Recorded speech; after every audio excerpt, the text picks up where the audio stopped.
I'm gonna soak it in here for about 10 minutes. I'm just gonna look at him and check him Get out. to it, Joe. The taxidermying field care crossing state lines. What do you got? Well, I was listening to another podcast and like I heard some stuff and it's like and I have like okay, like you're out of state and you shot this big buck and you want to get it mounted.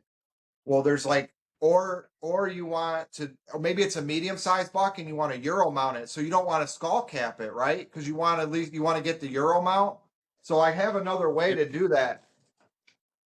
You get a hole saw right here. So you cut that head right off, and then you drill up through the bottom, put a hole in it, reach in there, get the brains, and then take it to a power washer or something, and then you can cross them state lines because you got the brains out, and then you still got the skull cap.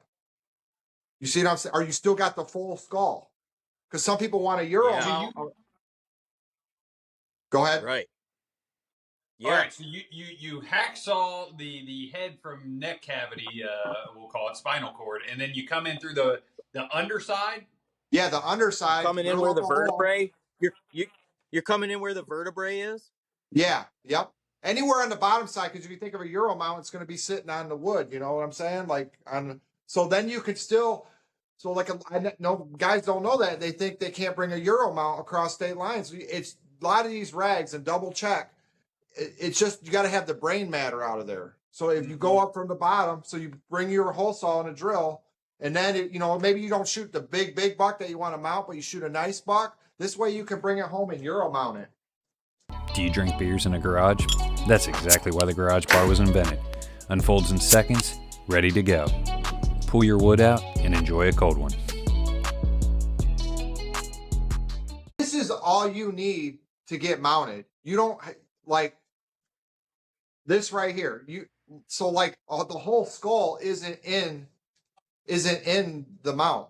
It's just so you say you do. Okay, we just talked about the Euro mount, like the medium sized buck that you don't want to mount, but you want to bring it home. Now let's say you get the big buck you want to mount. What you're going to do is, I like these disposable blades, like Outdoor Edge makes them, and Havlon, and you cape it out. So what you're going to do is go on YouTube and learn how to cape a deer. You cape it all out, okay? Then you have this, and then you save it, and then all you got to do is you just cut the antlers out. You don't have to have the whole head. So you cape it out and cut the skull cap it. Yes, skull cap it.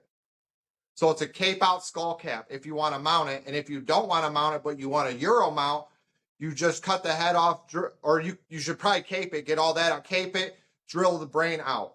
So I just wanted to go over that because I'm hearing different on podcasts, and I don't want, if guys want a Euro mount, I want them to be able to bring home a Euro mount.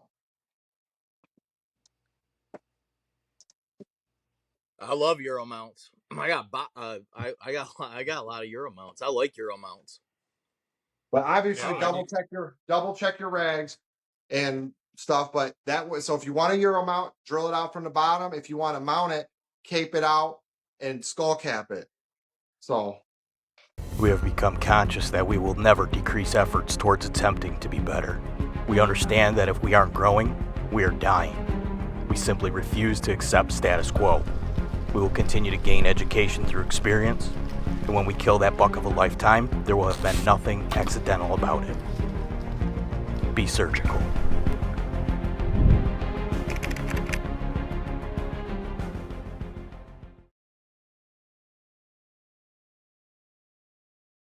And then dive in deeper, obviously, but that's like your macro view on how to do it.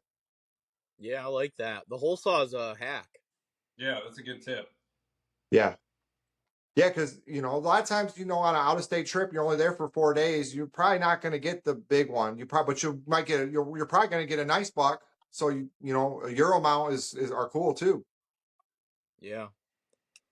The power wash is a hack for Euro mounts too. Like, just get it stripped down, get a boil on it, clean it up a little bit. Really, I don't even know that I ever boiled them twice. Boil it and take it to take it to the car wash, dude, and just you can just rip everything right off of there and jam it in there and blow the brains out. And it's kind of messy. You got to be a little bit careful of what you're doing the first time you do it. If nobody's told you that, you're going to get a little bit of surprise when you jam that thing into the skull and blow all that stuff comes out of there at you a million miles an hour. You know what I mean? It's nasty, but it'll blow that whole cavity out clean. And then you can just go back and forth on the thing. You got to be a little bit careful at the gum line on the teeth. But other than that, man, you'd be surprised. You could like put that power washer right on that bone, and it doesn't damage the bone at all or do anything to it. But it tears all that meat and everything right off of there. It just does. It's just a 100% game changer for DIY Euro mount is the power washer. Yeah, you got anything, Byron? Just cooler space. I generally have like a cooler of food, but then obviously the commute home type meat cooler. I generally steal. Dave's got like 110 quart like Coleman Extreme that if somebody goes out of state, we generally snag that from him. I think that's what drives me. I love the big